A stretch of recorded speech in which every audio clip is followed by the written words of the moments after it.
Sure.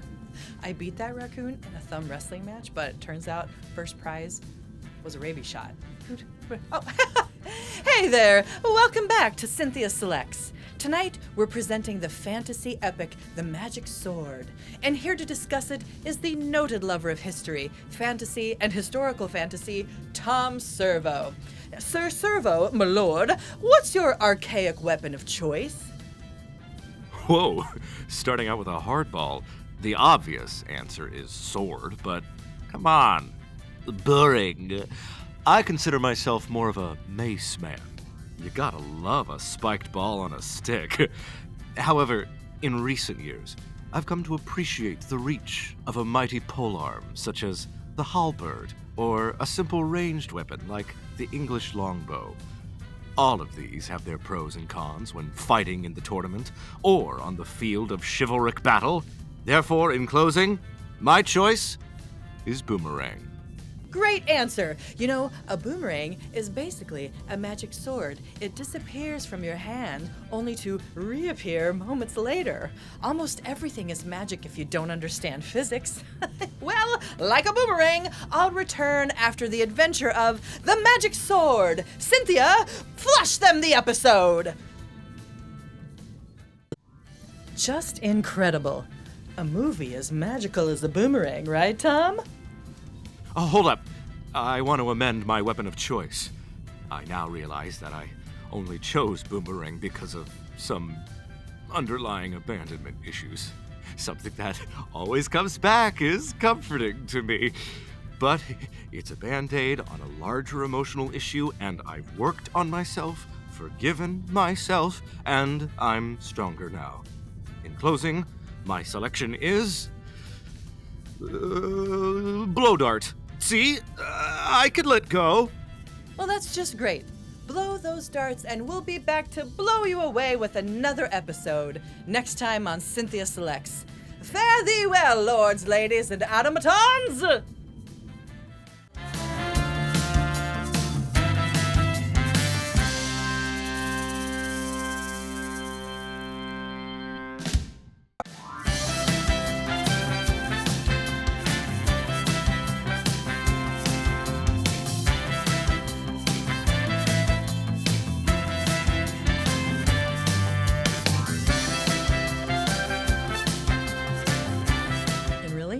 That's why we should defund the Ghostbusters.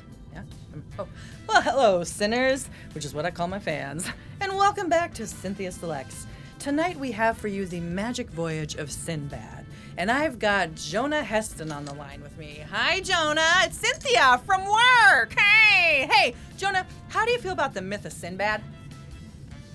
Oh, I am completely captivated by Sinbad. I mean, think about it. Guy gets out of the Air Force, becomes a beloved stand-up, and then ends up on a sitcom like A Different World.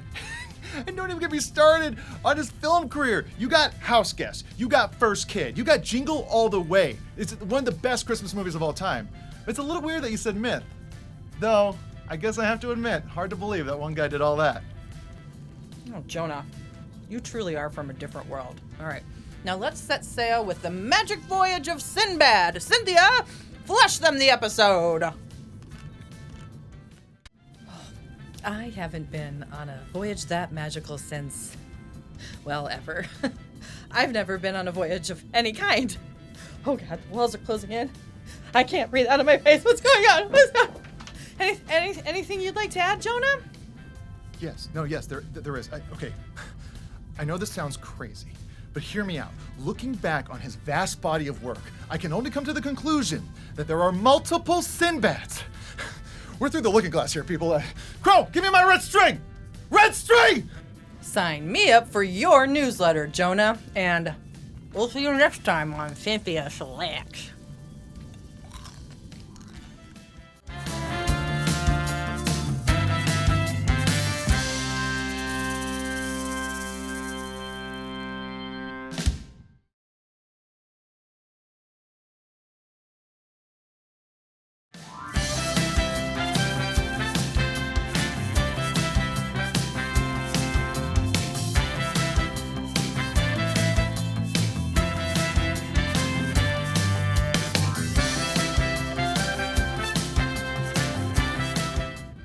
did find that golf ball.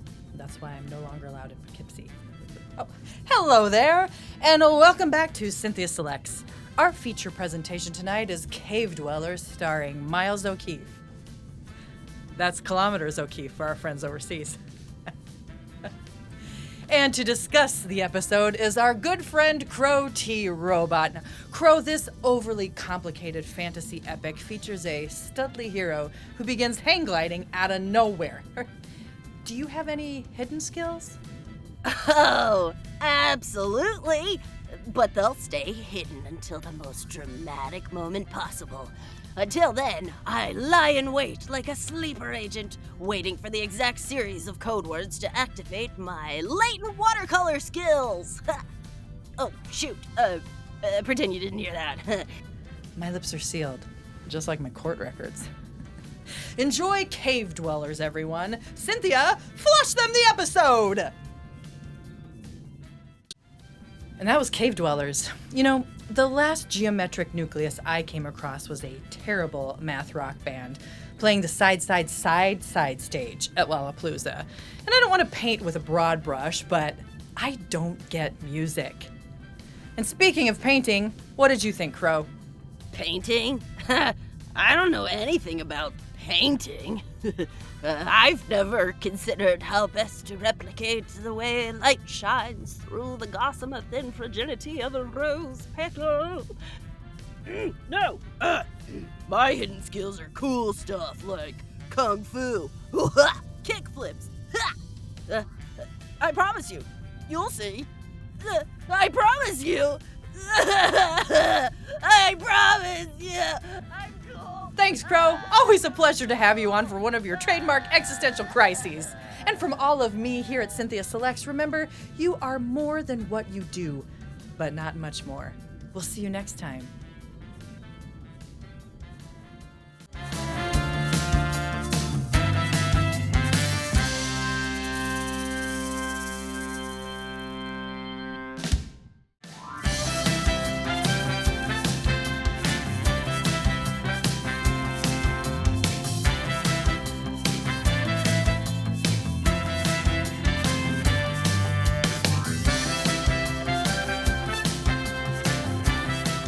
I prefer salsa because it's a dance and it's a condiment. Oh, well, welcome back to Synthia Selects. Tonight we are serving up an old favorite, Quest of the Delta Knights. And we have with us a very special guest, everyone's favorite little orange guy, next to Qbert, of course. It's M. Waverly. Now, M, have you ever been on a quest? Oh, sure. When you've been torn apart and reassembled as many times as I have, just surviving day to day is a quest. Oh, and once I did a quest for glory, but I couldn't get past Baba Yaga. And I'm actually on a quest right now. That's why I'm up on the satellite. The quest for the forgotten toothbrush. It wasn't in my backpack. Wish me luck! I will not, because I don't care. But what a perfect segue into us starting Quest of the Delta Knights. Synthia, flush them the episode! Perpetual pancake breakfast. And they said it couldn't be done. Speaking of things that couldn't be done, how goes the quest, Em? Success! You know, oral health is important, even for those of us without teeth. I've never found that to be true. No. So good night from all of me here at Synthia Selects. See you next time!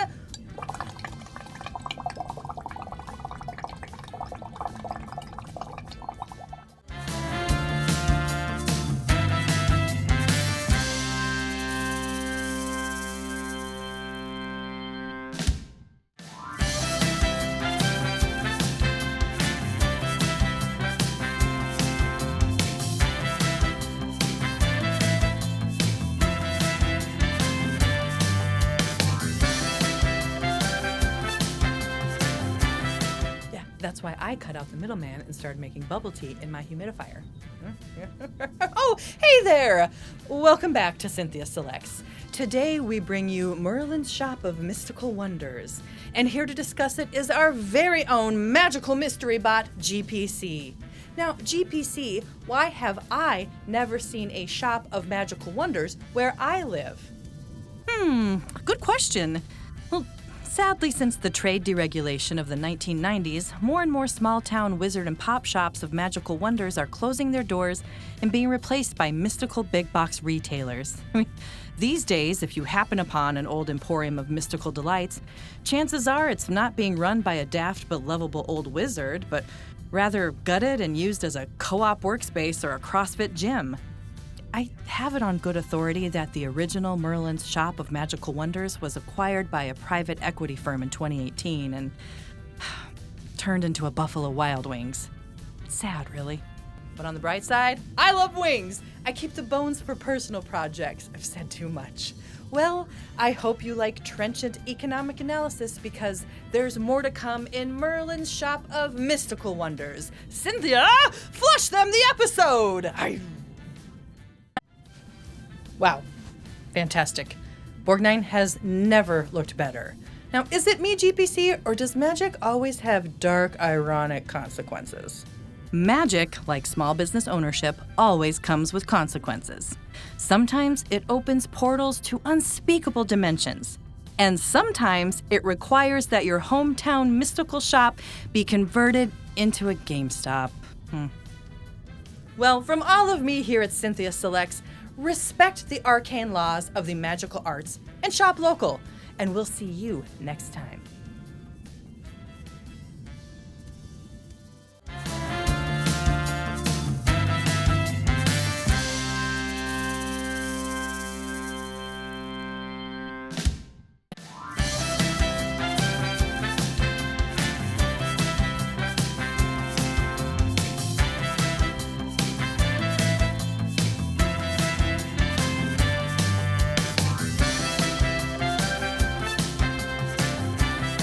And that's why I don't subscribe to the binary thinking of take a penny, leave a penny.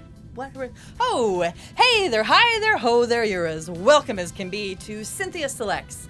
Tonight we'll be viewing Deathstalker and the Warriors from Hell. With me now is the wonderful Emily Connor. Now, Emily, what would your badass sword and sorcery name be? Well, you know, it's not quite sword and sorcery, but a guy I had a crush on in high school played Vampire the Masquerade, which means I played Vampire the Masquerade. My character was named Natasha Von Dracula Jr. I mean, vampires don't play by mortal rules, so daughters can be juniors too. Like, not just in clothes sizes. But it was really fun. One of my vampire powers was that I could enchant people, but unfortunately I couldn't enchant him. Oh well. At least I never had to watch him play GoldenEye.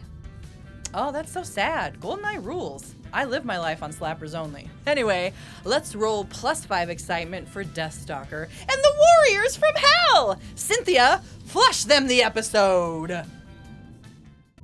Death should get a restraining order because of all the stalking. I'm a masterpiece. Any closing thoughts, Emily?